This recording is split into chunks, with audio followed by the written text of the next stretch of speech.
it is very disappointing that something that was readily available, very available for every human being, every which where, is now very valuable and very fucking expensive.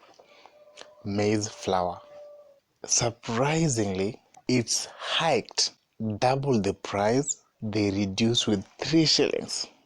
3 shillings. Then they start saying, promise made, promise kept. Come on, fuck you guys. What's really the issue right now? Is it the maize flour or maize itself? Because right now you'll find people just roasting maize as usual. The prices of roast maize hasn't gone high. Any other business beside the maize flour is just going well and flowing good. But the maize flour itself has hiked. I've never had maize flour hitting this high, and the people who are supposed to solve the situation are also part of the situation. It's like they're benefiting from the situation, and I'm like, who's gonna save us now?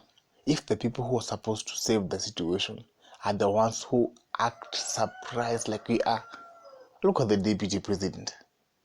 And it's very surprising that for the first time the maize has hit the top high. He's the deputy. Why is he surprised about it? He's got the power to correct the situation. He's got the power to uh, fight for us because he is our servant. That's why he is there. But does he care? If COVID is still in Kenya, then come on. I'm not even on earth. Yeah, I'm not even on earth. Because with the look of things, in the first place, where do these people get the figures or get people to test for COVID? Let's just be logic.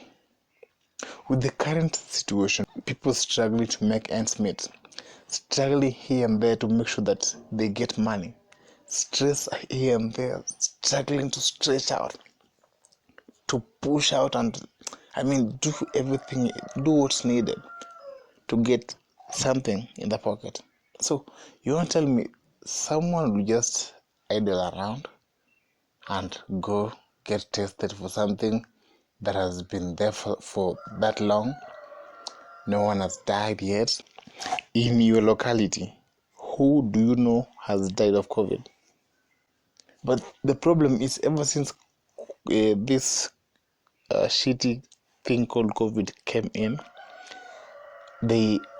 any death was equated to a COVID death. Any death. So these figures are just being hiked.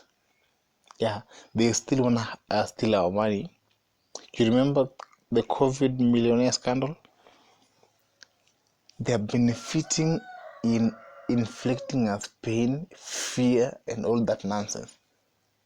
And they're benefiting themselves over there. And that's why up to this time, I'm like, COVID doesn't even fucking exist in Kenya. It doesn't. And that's why masking doesn't do shit. Masking doesn't help.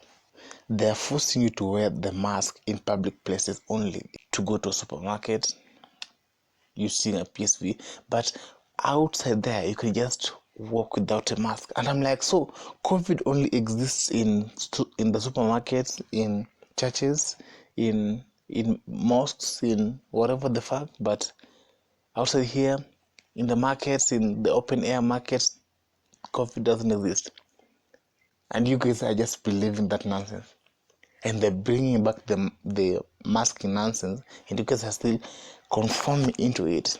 We are the problem. They're not even the problem now. We are the problem. Because fool me once, shame on me. Fool me twice, shame on fucking you.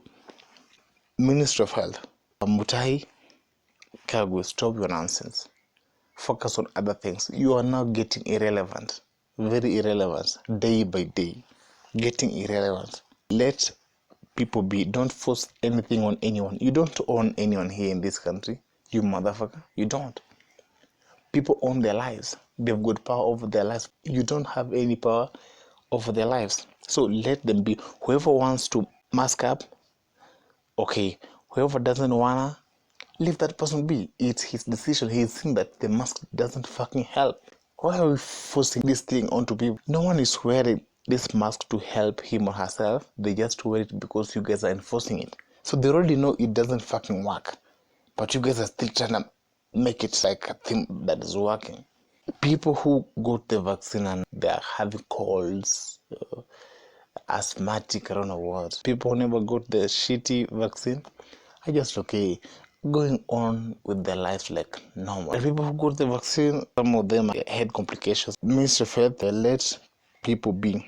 Whoever wanna get the vax, okay. Whoever doesn't want to, leave them. Don't force something onto people. If the people are already protected against the virus, it means they're already safe, right? Then why don't they just allow people who doesn't want to get the vax live their own lives? Why are they still pushing the narrative into these people who are not vaxxed? You can't do strenuous exercise or even walk faster with the mask on. That's the reality.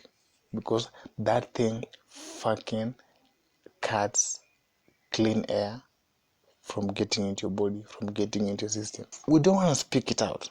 We don't want to speak it out. We just like sheep. It's like we don't even have our own brains. They've taken our brains, now they are just playing around with our brains the way they want. Right now, even waking up to go to work needs self-motivation, a lot of self-motivation, because the system generally demotivates you. So you can imagine you're gonna go work, you're gonna get that small amount. That small amount has never gone high, but price of items keep going high, and you're like, so come on, why am I even going to work? And again, you're like, if I stay in the house, what will I eat, or how will I pay my rent, or how will I fix my shit? So like, it needs motivation. Staying in Kenya right now isn't that easy, because people who are supposed to help us have destroyed the system. The system right now only favors the rich.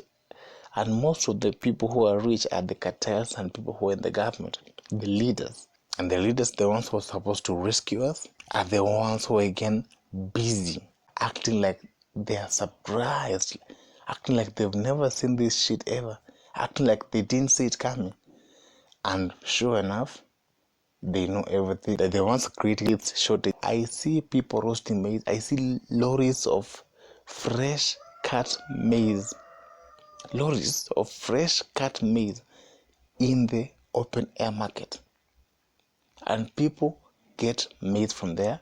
They go roast, some take that fresh maize, they go make mixtures of other foods, and I'm like, where is this shortage coming from when it's about the maize flour? They're the ones creating this shortage. Everything is there, everything is readily available, but they're the ones creating this shortage to benefit themselves.